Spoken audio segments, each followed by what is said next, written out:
children are born in the house. You feel me? My children are homeschooled. Okay. You don't take them to the hospitals and none of that? Nah, but I'm not extreme. So if it was Okay. necessary, I would, but it hasn't been necessary. You know, one of the things, I mean, we gotta look at the hospital, just to detour a little bit. They'll have would you lay down to defecate? Like, if you had to use the bathroom and you get closer and closer to your house and you're like, man, it's starting to really come out. Would you then go to the toilet and lay down to try to make it come out? No, you wouldn't. You would squat. That's kind of like what we doing when we on the toilet. But now here's a woman that's supposed to give birth to a child in the medical institutions where all these people with certificates are going to turn around and tell that woman to lay down, to go against gravity and compromise the integrity of her spine, all right, and then want to induce labor, all right, and give her epidurals. And if the child is born inside of 30 to 45 minutes from the time of that shot, then the child comes out with their eyes closed, you're thinking it's perfectly normal, but the child is drugged up. That's crazy. But we go to Egypt, like I went to Egypt, and I went to the world's first hospital, Temple Philae, and you see all over the walls, the women squat and do not go against gravity. But they were the ones that's considered to be incompetent. But today in contemporary science, we got women still laying down. And even the placenta, because I delivered my daughters. I didn't cut the placenta when the baby came out. We let the afterbirth come out.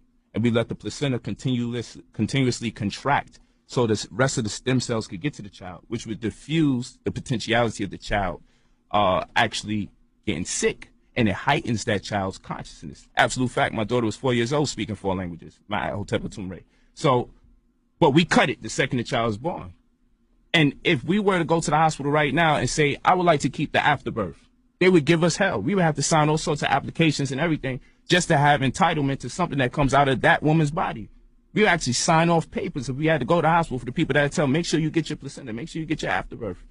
They will give you hell to do that. Why? Because it has so much DNA and so much of those stem cells that's used to cure people that come from a different demographic, who have more genetic implications, right? And they use us as the fountain of youth. It's no different from Henrietta Lacks, the oldest woman on planet Earth. They've been still using her cells from the time she was alive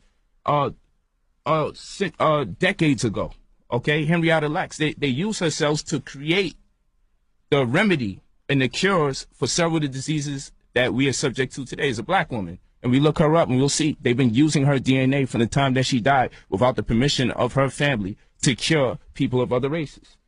Henrietta Lacks, you can look it up. So the reason why I don't take my children to the hospital, the reason why I suggest, we have doulas and midwives, do it at home, is because, for one, you don't want to be exploited genetically and financially, because anything that has a certificate on it, like a birth certificate, has a QSIP, and a QSIP is a Committee on Uniform Security